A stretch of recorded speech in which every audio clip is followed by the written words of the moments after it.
Election day still 3 weeks away, but many New Yorkers can still cast their votes before the polls officially open.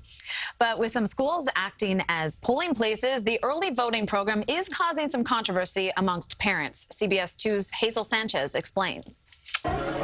A record number of voters is expected to turn out for the 2020 elections. The Board of Elections is prepping with a pilot program for early voting in New York. PS 116 in Murray Hill is one of the polling places, but some parents say it's not safe. The Board of Elections have said they're going to supply an armed guard. We don't know who these people are. The fact that we're even talking about needing armed guards in our school to protect our children should be a red flag. Of the 61 early voting sites in the city, 33 are New York public schools, including 8 of the 9 sites in Manhattan.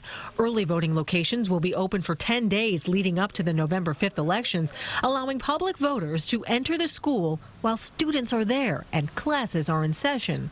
An uncomfortable thought for many parents when children at PS 116 are as young as 4. You can't walk into an airport, you can't walk into so many public buildings without going through metal detectors or having checkpoints, but now we're going to let anybody from the community into our school building. I'm very, very disappointed. I'm also a little angry, to be honest.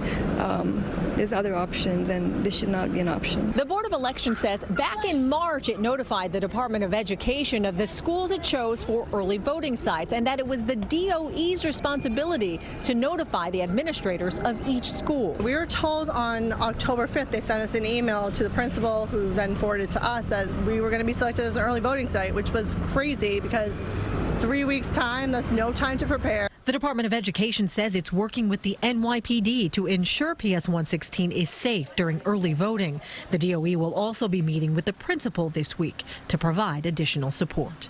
In Murray Hill, Hazel Sanchez, CBS 2 News.